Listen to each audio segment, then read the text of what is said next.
Assalamualaikum warahmatullahi wabarakatuh.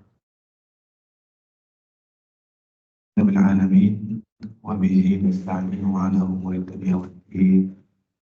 Wassalatu wassalamu ala asyrafil anbiya'i nabiyyina Muhammadin wa ala alihi wa sahbihi ajma'in. Amma ba'du. Ma'asyiral muslimin, para hadirin jamaah yang semoga dirahmati dimuliakan Allah Subhanahu wa taala. Kita memuji, banyak bersyukur kepada Allah Subhanahu wa taala atas limpahan nikmat dan karunia-Nya kepada kita semua. Sehingga alhamdulillah di hari yang ke-10 dari bulan Ramadan ini kita bisa dimudahkan untuk beraktivitas.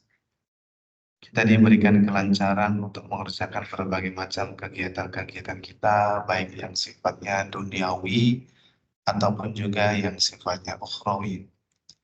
Salawat salam tercurahkan kepada Nabi kita Muhammad Sallallahu Alaihi Wasallam serta keluarga, para sahabat, tabi'in, tabi'ut tabi'in, dan orang-orang yang tetap setia berpegang teguh dengan ajarannya hingga yaumil qiyamah nanti. Mudah-mudahan kita termasuk di dalamnya. Mudah-mudahan kita termasuk di antara orang-orang yang nantinya berbahagia dengan syafaat dari Rasulullah Sallallahu Alaihi Wasallam. Allahumma amin. Para hadirin yang berbahagia, di perjumpaan kita yang telah lalu kita sudah berbicara sebagian tentang keluarga terkait dengan seorang suami dan istri di dalam menjalani rumah tangganya. Maka di kesempatan yang berbahagia ini kita akan melanjutkan yang berkaitan dengan bagaimana peran orang tua dalam menunaikan tanggung jawab pendidikannya kepada anak-anak mereka. Bagaimana pendidikan yang diberikan oleh orang tua memberikan efek imbas yang positif kepada anak-anak mereka. Di zaman sekarang ini kita banyak sekali menerima berbagai macam teori-teori pendidikan, ya, dari berbagai macam aspek, dari berbagai macam tempat dan budaya. Kita mungkin mengenal, barangkali guru mengenal namanya teori taksonomi Bloom, Benjamin Bloom, ya, ataupun teori-teori yang lain terkait dengan pendidikan. Tetapi kita menyadari, kita meyakini bahwasanya fa inna khairal hadithi kitabullah. Sebaik-baik ucapan itu adalah kitabullah. Dan kita pun meyakini bahwasanya Al-Quran itu hudan lil muttaqin, sebagai petunjuk. Atau dalam ayat yang lain, hudan linnas. Syahrul Ramadan alladzi unzila fihi al-Quran hudan linnas. Manusia sudah diberikan petunjuk oleh Allah Subhanahu wa taala berupa Al-Quran. Maka kita meyakini segala hal yang kita butuhkan di dalam kita menjalani kehidupan kita ini, Allah Subhanahu wa taala telah memberikan bimbingannya kepada kita semua. Allah telah mengaturnya untuk kita semua.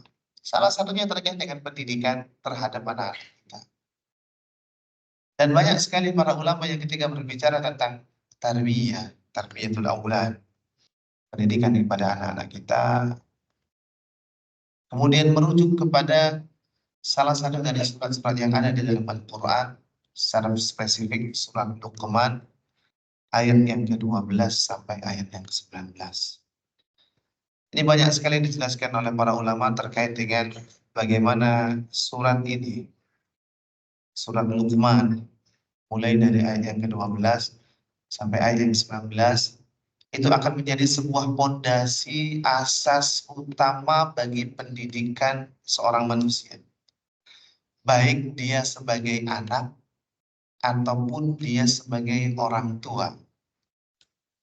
Karena nanti di situ ada timbal balik, ya, dan kita menjalani kehidupan kita, di satu sisi mungkin kita ada yang sudah menjadi orang tua, tapi di saat yang sama kita pun masih menjadi seorang anak dari orang tua kita. Sehingga perlu kiranya kita menelisik, mentadaburi mengambil sedikit demi sedikit pelajaran yang bisa kita ambil dari surat Luqman ini, ya, khususnya ayat yang ke-12 sampai ayat yang ke-19. Mengawali dari ayat yang ke-12, Allah Subhanahu wa taala menyebutkan a'udzubillahi minasyaitonirrajim wa laqad atayna Luqman al-hikma an yashkur lillah wa man yashkur fa innama yashkuru li nafsihi wa man kafara fa innallaha ghaniyyun hamid. Kata Allah Subhanahu wa taala, wa laqad atayna Luqman al-hikmah, dan kami telah memberikan, kata Allah Subhanahu wa taala, hikmah kepada Luqman. Luqman diberikan hikmah oleh Allah Subhanahu wa taala. Oleh karenanya nanti ada perbedaan pendapat di antara para ulama, apakah Luqman ini seorang nabi atau bukan. Ikrimah menyebutkan bahwasanya Luqman ini seorang nabi. Berdalil dengan ayat ini karena diberikan hikmah. Karena di beberapa ayat hikmah itu dimaknai dengan wahyu. Walaqad atayna Luqman al-hikmah, dan kami telah berikan kepada Luqman hikmah, wahyu. Sehingga Ikrimah menyebutkan Luqman adalah seorang nabi. Tapi jumhur ulama mengatakan Luqman adalah abdun salih. Seorang hamba yang salih, hakim bi hikmatillah, yang dikaruniai hikmah oleh Allah Subhanahu wa taala. Jumhur ulama menyebutkan bahwasanya Luqman ini bukan nabi, ya, tetapi hamba yang saleh. Terlepas daripada itu, Allah memberikan keistimewaan kepada Luqman, dan haknya Allah untuk mengistimewakan. Anishkur lillah, untuk bersyukur kepada Allah Subhanahu wa taala. Wa may yashkur fa inna ma yashkur li nafsi, karena orang yang bersyukur kepada Allah sesungguhnya dia adalah orang yang bersyukur kepada dirinya sendiri. Sejatinya Allah Subhanahu wa taala tidak membutuhkan rasa terima kasih dari hamba. Hamba manusia, dia mau bersyukur kepada Allah, dia mau tidak bersyukur kepada Allah, gak ada urusannya dengan Allah Subhanahu wa taala. Tidak sedikit pun mengurangi ataupun menambahkan kekuasaan Allah Subhanahu wa taala, karena Allah sudah sempurna. Allah Maha sempurna. Justru ketika seorang hamba bersyukur kepada Allah Subhanahu wa taala, beribadah kepada Allah Subhanahu wa taala, maka kebaikannya akan kembali kepada dirinya sendiri. Wa may yashkur fa inna ma yashkuru li nafsi. Siapa yang bersyukur kepada Allah, sesungguhnya dia sedang bersyukur untuk dirinya. Artinya, kesyukuran itu, perasaan terima kasih itu akan kembali kepada dirinya. Kebaikannya akan kembali kepada dirinya. Karena Allah tidak mengharapkan mau manusia ini semuanya baik, mau manusia semuanya buruk. Makanya dalam sebuah hadis Nabi mengatakan, "Lau anna awwalakum wa akhirakum." Kalau seandainya orang pertama dari kalian, dari manusia, sampai orang terakhir dari kalian, dari manusia, ala atqa qalbi rajulin, itu semuanya hatinya sama seperti hati orang paling bertakwa di dunia. Kalau seandainya manusia dari awal sampai akhir semuanya memiliki hati yang sama-sama bertakwa, mazada fi mulki syai', kata Allah, itu tidak akan sedikit pun menambahkan kekuasaan. Sebaliknya, kalau seandainya dari orang pertama sampai orang terakhir, ala afjari qalbi, semuanya buruk, fajir semua dari orang pertama sampai orang terakhir, mana qasumin mulki syai', tidak sedikit pun mengurangi kekuasaan Allah Subhanahu wa taala. Artinya kembali bahwa ketika kita bersyukur kepada Allah Subhanahu wa taala, sesungguhnya sejatinya kesyukuran itu akan kembali kepada kita semua. Dalam ayat yang lain Allah mengatakan, la in syakartum la azidanna. Kalau seandainya kalian pandai bersyukur, menjadi orang-orang pandai bersyukur, la azidannakum, niscaya aku akan tambahkan untuk kalian. Artinya itu kan kembali kepada kita. Wa man kafara fa innallaha ghaniyyun hamid, dan kalau orang tidak mau mensyukuri kenikmatan dari Allah Subhanahu wa taala, kufur nikmat. Dan kita yakin sebagai seorang manusia kita dikaruniai kenikmatan yang luar biasa banyak oleh Allah Subhanahu wa taala. Sampai-sampai kalau kita berusaha untuk membuat daftar kenikmatan-kenikmatan yang Allah telah berikan kepada kita semua, niscaya kita tidak akan mampu untuk menyusun daftar tersebut. Kenapa? Terlalu banyak. Kita punya buku besar, kosong bukunya, kita tulis daftar kenikmatan yang sudah kita rasakan. 1, 2, 3. Gak akan pernah selesai buku ini. Kenapa? Saking banyaknya kenikmatan yang Allah telah berikan kepada kita semua. Baik kenikmatan-kenikmatan yang zahir, apalagi kenikmatan-kenikmatan yang batin, yang tidak terlihat. Yang terlihat sudah begitu banyak, apalagi yang tidak terlihat. Makanya kata Allah, "Wa man kafara fa innallaha ghaniyyun hamid." Barang siapa yang ingkar dengan kenikmatan dari Allah, fa innallaha ghaniyyun hamid. Allah sudah Maha Kaya. Allah Maha terpuji, tidak perlu dipuji-puji oleh manusia. Maka ini menjadi catatan bagi kita semua bahwa kita diberikan kenikmatan yang begitu banyak. Dan dengan kenikmatan yang begitu banyak ini, kita sejatinya diuji oleh Allah Subhanahu wa taala. Apakah kita menjadi orang-orang yang bersyukur ataukah sebaliknya? Qarun, salah satu di antara kerabatnya Nabi Musa alaihi salatu wassalam, diberikan kenikmatan yang begitu banyak oleh Allah Subhanahu wa taala berupa dibukakan perbendaharaan dunia. Begitu banyak harta yang dimiliki oleh Qarun. Dia taruh di gudang A, gudang B, gudang C. Banyak sekali gudang-gudang. Harta-hartanya dia simpan di gudang-gudang. Saking banyaknya gudang-gudangnya berarti banyak pula kunci-kuncinya. Yang tidak bisa dipegang oleh satu orang. Harus dipikul oleh usbah, oleh banyak orang. Saking banyaknya. Tapi ketika mendapatkan kenikmatan-kenikmatan ini, justru Qarun mengatakan innama utitu ala ilmin indi. Saya diberikan ini karena ilmu yang saya punya. Lupa kalau dia mendapatkan kenikmatan karunia dari Allah Subhanahu wa taala. Beda dengan para nabi. Ketika mendapatkan kenikmatan dari Allah Subhanahu wa taala, kita berharap agar kita bisa mencontoh jejak para nabi. Ketika mendapatkan kenikmatan dari Allah Subhanahu wa taala, mereka mengatakan hadza min fadli rabbi. Kata Nabi Sulaiman, hadza min fadli rabbi. Ini adalah keutamaan dari Rabbku. Liyabluwani. Aku diuji. Aashkuru am akfur. Apakah aku menjadi orang yang bisa bersyukur dengan kenikmatan-kenikmatan ini? Am akfur, ataukah sebaliknya? Ingkar dengan kenikmatan-kenikmatan yang Allah telah berikan. Kemudian, pelajaran yang berikutnya atau pelajaran yang pertama berkaitan dengan hubungan antara orang tua dengan anak. Dimulai dari ayat yang ke-13. Ketika Allah Subhanahu wa taala mengisahkan dialog antara Luqman dengan putranya. Disebutkan a'udzubillahi minasyaitonirrajim ya bunayya wa idz qala Luqmanu libnihi wa huwa ya'idhuhu ya bunayya la tusyrik billah. Dan ingatlah tatkala Luqman berkata kepada anaknya wa huwa ya'idhuhu. Bukan hanya cuma sekedar berkata, berbicara, ngobrol, tidak, tapi ya'idhuhu. Ya'idhu diambil dari akar kata wa'adha, ya'idhu wa'adhan mau'idhah. Mungkin kita sering dengar istilah mau'idhah ya. Biasanya kalau ada orang nikahan, kita akan dengarkan mau'idhah hasanah. Wa huwa ya'idhuhu. Luqman tidak hanya berbincang biasa dengan anaknya, tapi memberikan mau'idhah. Mau'idhah itu artinya adalah an-nasihatu ma'at tahwif.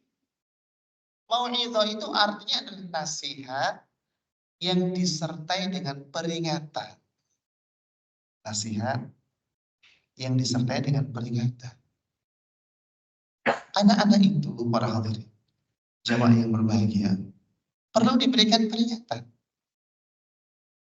Semakin besar mereka usianya, semakin besar perkembangan akal pikiran mereka, mereka akan bisa menjadi semakin berpikir bahwa peringatan-peringatan itu diberikan tidak lain tidak bukan kebaikannya adalah untuk mereka sendiri. Nah, jangan main pisau, nanti kena tangan, darah. Nah, jangan main kompor atau jangan main api, bahaya. Ada peringatan-peringatan yang diberikan ketika seseorang memberikan nasihat. Dan ini sesuatu yang memang fitrahnya manusia. Ketika orang tua memberikan nasihat, akan menyertainya dengan peringatan. Wa huwa ya'idhuhu ya bunai. Lalu kemudian Luqman memanggil anaknya dengan sebutan ya bunai. Bunai, untuk pemerhati bahasa Arab, bunai ini adalah bentuk tasghir dari ibnun, ya. Bin kan anak laki-laki. Seorang bapak bisa memanggil anak, ya ibni, wahai anak. Boleh, silakan. Tapi Luqman menggunakan redaksi yang berbeda. Ya bunai, wahai bunai. Bunai itu bentuk tasghir. Tasghir itu maknanya, salah satu maknanya adalah ta'atufan. Untuk memberikan nuansa kelembutan. Manggil anak dengan lemah lembut. Ya. Kayak mungkin kalau di kita, cung, begitu ya. Atau nang, atau apalah ya. Panggilan-panggilan lembut dari orang tua kepada anaknya tentu masing-masing beda-beda ya. Ada yang punya panggilan khusus misalkan kalau sudah jadi kakak, kak, abang, ada yang masih adik-adik ya. Ini panggilan yang penuh dengan kelembutan. Nah, Luqman, pelajaran pertama yang diberikan kepada anaknya adalah ya bunayya la tusyrik billah. Janganlah engkau mempersekutukan Allah. Pelajaran yang pertama yang diberikan Luqman kepada anaknya adalah pengenalan kepada Allah Subhanahu wa taala. Pengenalan kepada yang telah menciptakan dia. Pengenalan kepada zat yang seharusnya mendapatkan penghambaan dari dia. Sehingga penghambaan itu hanya diberikan khusus untuk Allah Subhanahu wa taala. La tusyrik billah. Jangan engkau mencari sesembahan yang lain selain daripada Allah. Dan ini kita bisa ajarkan kepada anak-anak kita melalui hal-hal yang kecil. Alhamdulillah hari ini hujan ya nak. Allah yang telah menurunkan hujan. Alhamdulillah hari ini kita bisa makan ini ya nak. Allah yang telah memberikan rezeki ini untuk kita. Anak kita jatuh, kita ingat di qadarullah ya nak. Ini sudah Allah tetapkan. Memberikan pengenalan kepada Allah Subhanahu wa taala. Alhamdulillah anak-anak kita yang sekolahnya di TK-TK yang berbasis TKIT, alhamdulillah bisa diajarkan tentang pengenalan kepada Allah Subhanahu wa taala melalui ayat-ayat kauniyah. Karena mengenal Allah Subhanahu wa taala itu bisa melalui ayat-ayat syariah. Ayat-ayat syariah adalah ayat-ayat yang Allah kirimkan melalui Al-Qur'an dan hadis. Sementara ayat-ayat kauniyah adalah tanda-tanda kebesaran Allah yang bisa dilihat dari alam semesta. Kalau untuk anak-anak kecil, biasanya mengenalkan Allah Subhanahu melalui ayat-ayat kauniyah tentang tumbuhan, tentang hewan, angin, langit, matahari dan bulan dan seterusnya dan seterusnya. Kenapa jangan sampai engkau itu mempersekutukan Allah? Ada peringatan di situ. Peringatannya apa? Inna syirka la zulmun azim. Karena sesungguhnya kesyirikan itu adalah kezaliman yang paling besar. Berkaitan dengan ayat ini, berkaitan dengan sesungguhnya kesyirikan adalah kezaliman yang paling besar. Ada kaitannya dengan surat Al-An'am ayat yang ke-82. Ketika Allah Subhanahu wa taala menurunkan surat Al-An'am ayat yang ke-82, alladzina amanu wa lam yalbisu imanahum bidzulmin ulaika lahumul amnu wa hum muhtadun. Yaitu orang-orang yang beriman dan tidak mencampurkan keimanan mereka dengan kezaliman. Dia beriman, tidak mencampur adukan keimanan mereka dengan kezaliman, maka orang-orang seperti ini akan mendapatkan jaminan keamanan dari Allah dan mereka akan mendapatkan petunjuk. Ketika ayat ini turun, para sahabat itu berat sekali terima ayat ini. Kenapa? Karena mereka memahaminya dengan pemahaman mereka. Alladzina amanu, yaitu orang-orang yang beriman. walam yalmizu imanahum bizulmin, dan tidak mencampur adukan keimanan mereka dengan kezaliman. Dalam pikiran mereka, namanya manusia, mesti ada salahnya. Namanya manusia, mesti ada kesilapannya. Mesti ketika bergaul sama temannya ada kezaliman yang dia lakukan yang mungkin tidak disengaja, mungkin tidak dia sadari. Berat sekali ketika ayat ini turun. Makanya datang mereka itu kepada Rasulullah SAW. Ya Rasulullah, ayyuna la yadhlim nafsahu. Wahai Rasulullah, siapa di antara kita yang tidak menzalimi dirinya sendiri? Kita ini manusia biasa, wahai Rasulullah. Beda dengan para nabi, beda dengan para rasul. Kita ini manusia biasa. Ayyuna la yadhlim nafsahu. Siapa di antara kita yang tidak menzalimi dirinya sendiri? Nabi mengatakan, loh memang kita semua ada kezalimannya. Namanya manusia, ada kesalahannya. Iya, tapi ayatnya mengatakan kalau dia tidak mencampur adukan keimanannya dengan kezaliman, dia akan dapat jaminan keamanan. Lah, kita masih ada kecampuran nih, masih ada zalim-zalimnya kita dengan keimanan kita. Kata Nabi, laisal amru kama tadhunnu. Ayat ini tidak dimaknai sebagaimana prasangka kalian. Innamal dzulmu kama qala Luqmanu libni. Kezaliman yang dimaksud dalam ayat ini adalah sebagaimana kezaliman yang disampaikan oleh Luqman kepada anaknya, yaitu apa? Kesyirikan. Inna syirka la dzulmun adzim. Oh, berarti maknanya orang yang beriman dan tidak mencampur adukan keimanan mereka dengan kesyirikan. Karena zalim itu secara makna, zalim itu adalah wad'u syai'i fi ghairi mahallihi. Meletakkan sesuatu bukan pada tempatnya, itu namanya zalim. Lawannya al-adlu, lawannya adil. Kalau adil, wad'u syai'i fi mahallihi, menempatkan sesuatu pada tempatnya, itu adil namanya. Tapi kalau zalim, menempatkan sesuatu tidak pada tempatnya. Ukuran baju kita XL, kita memaksakan diri pakai baju S. Zalim namanya. Apalagi nggak enak dilihat sama orang. Ya, perkentan-perkentan, ya kan. Ukuran bajunya XL, pakainya S. Zalim. Kenapa? Menempatkan sesuatu tidak pada tempatnya. Nah, kenapa syirik itu disebut dengan kezaliman? Karena dia menempatkan sesuatu yang tidak pada tempatnya. Dia tahu Allah yang telah menciptakan dia. Dia tahu Allah yang telah memberikan rezeki kepada dia.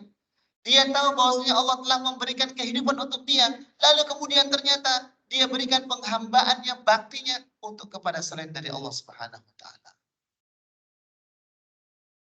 Kalau kita punya karyawan, kita gaji. Setiap bulan kita gaji penuh gaji untuk jaga toko kita. Ternyata setiap hari dia jagain toko orang lain. Zalim namanya. Kenapa? Kita yang menggaji. Kita yang menyiapkan untuk dia. Tapi ternyata dia bekerja untuk orang lain. Zalim namanya. Makanya pelajaran pertama dari Luqman kepada anaknya adalah pelajaran yang berkaitan dengan mengenalkan anak kepada Allah Subhanahu wa taala dengan berbagai macam cara dan upaya. Khususnya ya, supaya kemudian anak ini terbangun pada dirinya mengenal Allah Subhanahu wa taala, mengesahkan Allah Subhanahu wa taala dan tahu wujud kehidupannya di dunia. Wa ma khalaqtul jinna wal insa illa liya'budun. Karena kata Allah, tidaklah Allah menciptakan jin dan manusia. Kita ini diciptakan oleh Allah Subhanahu wa taala, tidak lain tidak bukan liya'budun, untuk ibadah. Ibadah itu mentauhidkan, mengesahkan Allah Subhanahu wa taala. Beranjak ke ayat yang berikutnya para hadirin, kita ambil secara singkat-singkat supaya pelajaran-pelajaran bisa kita ambil.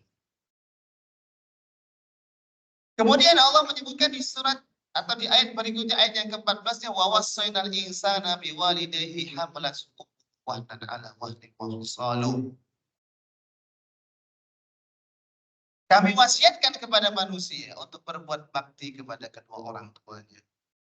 Ibunya mengandungnya lemah, dalam keadaan lemah. Wa fisaluhu, lalu kemudian menyapihnya fi amain, dalam 2 tahun. Anishkurli wa liwalidayka ilayyal masir. Qarana Luqmanu baina hadhil wasiyyati wa baina ibadatillah wa adami syirik. Luqman ketika sudah menjelaskan tentang mengenalkan Allah Subhanahu wa taala dan tugas kita sebagai seorang manusia untuk mentauhidkan beribadah hanya kepada Allah Subhanahu wa taala. Pelajaran berikutnya adalah Luqman menegaskan tentang peran dari kedua orang tua. Bahwa keberadaan manusia Allah Subhanahu wa taala berikan peran yang besar melalui orang tuanya. Makanya disebutkan wawassaynal insana biwalidayhi, dan kami wasiatkan kepada manusia untuk bakti kepada orang tuanya. Berkaitan dengan bakti kepada orang tua, ada sebuah hadis yang menarik barangkali ketika ada seorang sahabat yang datang kepada Rasulullah SAW yasta'dzinu lil jihad, minta izin kepada Nabi untuk pergi berjihad. Kata Nabi SAW, ahayyun walidak, ahayyun walidak, apakah kedua orang tuamu masih ada? Apakah kedua orang tuamu masih hidup? Qala na'am. Orang ini mengatakan apa? Iya, masih ada. Maka kata Nabi SAW, fafihi ma fajahid, maka berjihadlah untuk keduanya. Rasulullah belum mengizinkan orang ini untuk pergi berjihad, tapi Rasulullah memerintahkan orang ini untuk pulang ke rumahnya untuk berjihad kepada orang tuanya, untuk berbakti kepada orang tuanya. Wa wasainal insana biwalidayhi hamalathu ummuhu, karena ibunya mengandungnya wahnan ala wahnin, lemah di atas lemah, dan ini kita rasakan. Sehingga orang tua perlu mengingatkan kepada anaknya, nah, jangan jadi anak yang nakal ya. Ingat dulu tuh ibu tuh gimana ketika mengandung kamu. Dan ini bisa disampaikan bukan cuma oleh orang tua perempuan, bukan cuma oleh ibu, tapi bapak juga perlu menyampaikan. Nah, Umi tuh dulu tuh berapa kali tuh masuk rumah sakit pas kakak ada di dalam perutnya Umi. Capek, kasihan. Jadi bapak yang cerita tentang ibunya begitu ya. Di saat yang sama ibu juga perlu cerita tentang kebaikan bapaknya ya. Jadi nggak menyebutkan tentang dirinya tidak, tapi kadang-kadang ini perlu kerjasama. Ya. Perlu kerjasama antara bapak dan ibu. Cerita tentang kebaikan apa namanya masing-masing pasangan. Dulu ibu tuh begini, ya, dulu ibu tuh. Atau dulu bapak tuh begini. Kerja pagi sampai sore, ya, capek banting tulang, paras keringan, ketemu orang kadang-kadang dimarahin orang, ketemu sama pimpinannya, sama bos kadang-kadang dimarahin bos, ya. Kasihan. Nah, artinya kita lihat di sini bagaimana Allah meredaksikan tentang keadaan orang tua, khususnya keadaan ibu. Wahnan ala wahn, sudah lemah di atas lemah. Dan ini sesuatu yang terlihat, semakin besar kandungan seorang ibu, ya, semakin sulit untuk bergerak. Dan apakah setelah melahirkan itu sudah selesai tugasnya? Masih belum selesai. Untuk memberikan bagian dari dirinya kepada anaknya, dia masih belum selesai. Dia harus memberikan bagian dari dirinya kepada anaknya 2 tahun ke depan dalam bentuk ASI. Makanya kalau kita perhatikan banyak ibu-ibu yang lemah. Itu karena salah satunya diberikan bagian dirinya kepada anaknya. Kalsiumnya kan terbagi. Ya. Makanya mungkin ada yang tulangnya capek-capek kalau ibu tuh. Kalau perempuan tuh tulangnya capek-capek, giginya pada keropos misalnya. Kenapa? Kalsiumnya berkurang, dibagi dengan anaknya. Dan ini pun sudah dibuktikan di dunia medis bahwasanya anak mengambil dari semenjak dari kandungan sampai kemudian dia dilahirkan, menyusui, anak mengambil kalsium dari ibunya. Makanya wahnan ala wahn, lemah di atas lemah, wa fisaluhu fi amin. Lalu kemudian menyambinya. Jadi selain mengajarkan tentang mengenalkan kepada Allah, juga diajarkan tentang peran orang tua dan pengorbanan mereka. Syukur-syukur tadi ayah menyebutkan tentang pengorbanan ibu, ibu menyebutkan tentang pengorbanan anak. Biar nanti jangan disangka, oh ibu cerita tentang dirinya sendiri misalnya, ya. Oh, bapak cerita tentang dirinya sendiri tidak, ya. Tapi syukur-syukur dibantu oleh masing-masing pasangannya. Kemudian di ayat yang ke-15-nya Allah Subhanahu wa taala menyebutkan, ya, yang berkaitan dengan bagaimana orang tua ketika memberikan perintah-perintah yang di luar dari ketaatan kepada Allah Subhanahu wa taala, wa in jahadaka ala an tusyrika bi ma laysa laka bihi ilmun fala tuti'huma. Artinya meskipun orang tua memiliki peranan yang besar sehingga perintah-perintah mereka harus ditaati, tapi ketika perintah-perintah itu berlawanan dengan syariat Allah Subhanahu wa taala, fala tuti'huma. Jangan diikuti. Wasahibuhuma fid dunya ma'rufa. Tapi tetap berbuat kebaikan untuk keduanya. Jadi ayat yang ke-14, ayat yang ke-15 berkaitan dengan bagaimana kita sebagai orang tua mengingatkan kepada anak kita tentang pengorbanan dari orang tua. Ayat yang berikutnya, ayat yang ke-16 ya Allah mengatakan, pelajaran yang ketiga. Ya bunayya innaha in takum mithqala habatin min khardalin fatakun fi sakhratin aw fis samawati aw fil ardi ya'ti biha Allah innallaha latifun khabir. Ya bunay, wahai anakku. Ini kembali diulang, ya. Panggilan sayang. Orang tua memanggil dengan panggilan sayang kepada wahai anak. Ya. Panggil dengan lembut, ya. Bahkan kalau marah pun juga berusaha untuk kita panggil. Nah, ya. Perlu kesabaran. Jangan sampai kemudian ketika kita lagi marah, kita justru marahin istri kita. Atau istri kita marahin kita misalnya ketika lagi marah. Bu, anakmu itu bu. Padahal anaknya dia juga, ya. Lupa kalau itu anaknya kita bersama, ya. Atau, Pak, anakmu itu lupa. Padahal tadi. Ya bunai. Innaha in taku mithqala habbatin min khardalin fatakun fis sakhrah. Wahai anak, kalau engkau melakukan perbuatan, kalau engkau melakukan sesuatu, sekecil apapun perbuatannya, bahkan sebesar mungkin biji sawi. Instrumen terkecil di dunia ini apa sih? Atom mungkin, ya. Engkau melakukan perbuatan sekecil atom misalnya, perbuatanmu itu. Lalu engkau lemparkan itu, bisa sama. Engkau lemparkan ke atas, orang nggak tahu. Aufil ardi, atau engkau kubur-kubur perbuatan itu, sesuatu itu engkau sembunyikan. Ya Allah. Allah akan mendatangkan balasan dari perbuatan itu. Berarti pelajaran yang kita dapatkan dari ayat ini adalah bagaimana menanamkan muraqabatullah kepada anak. Memiliki sifat merasa diawasi oleh Allah Subhanahu wa taala. Nah, Abi nggak bisa ngeliatin 24 jam yang kamu kerjakan, nggak bisa. Kamu mungkin di kamar, kamu mungkin di sekolah, kamu mungkin main sama teman. Abi nggak bisa ngelihat 24 jam kehidupan kamu, Abi nggak bisa. Mau kamu ada di dalam kamar tertutup, terkunci. Mau kamu lagi main sama teman, pergi ke tempat yang jauh, nggak ada yang lihat. Ya, Allah.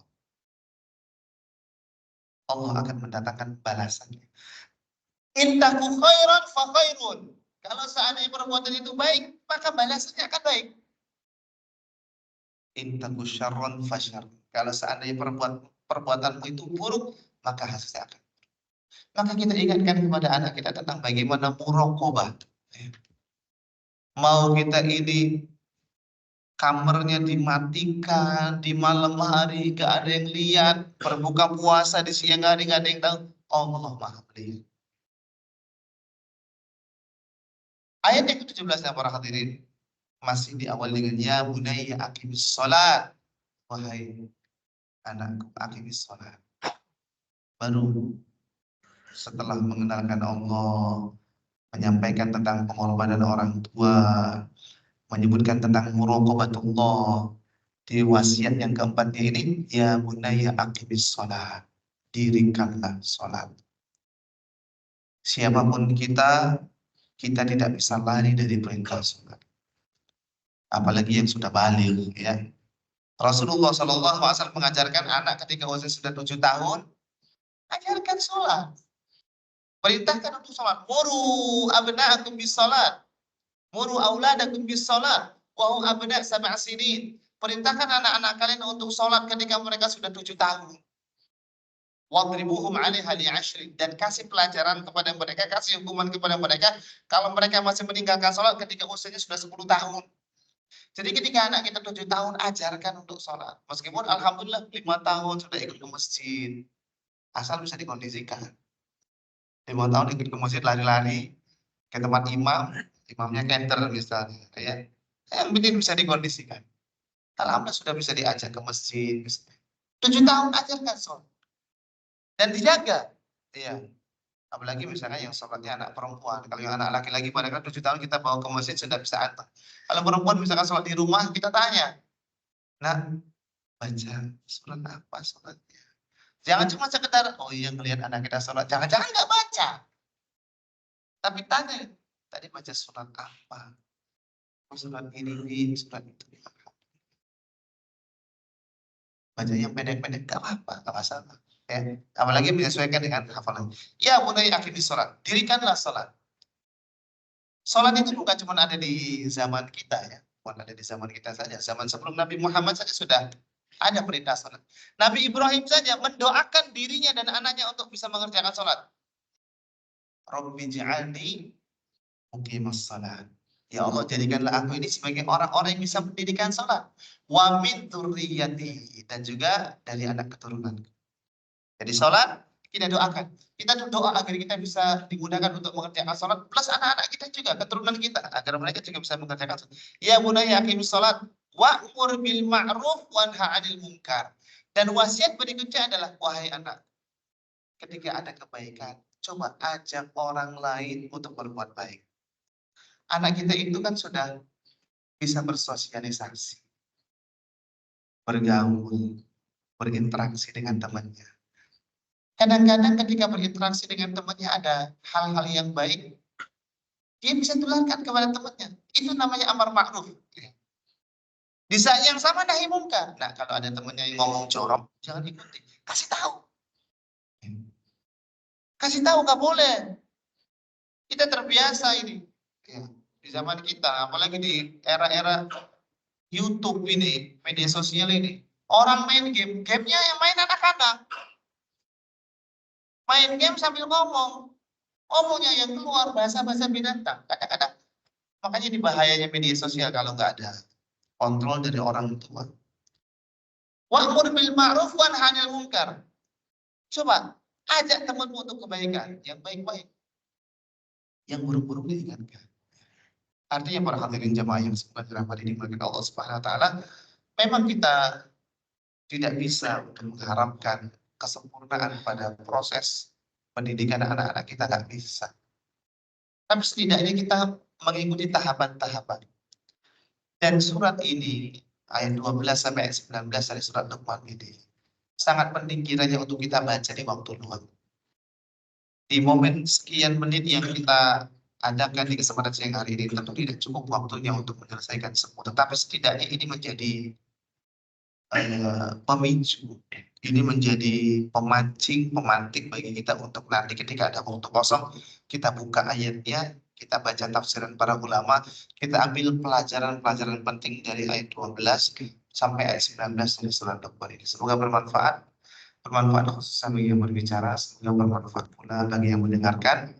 Berkah untuk kita semua, dan mohon maaf barangkali ada yang kurang berkenan, kita akhiri. Wassalamualaikum warahmatullahi wabarakatuh. Wa akhiru da'wana alhamdulillahirabbil alamin. Subhanaka asyhadu an la ilaha illa anta astaghfiruka wa atubu ilaik. Assalamualaikum warahmatullahi wabarakatuh.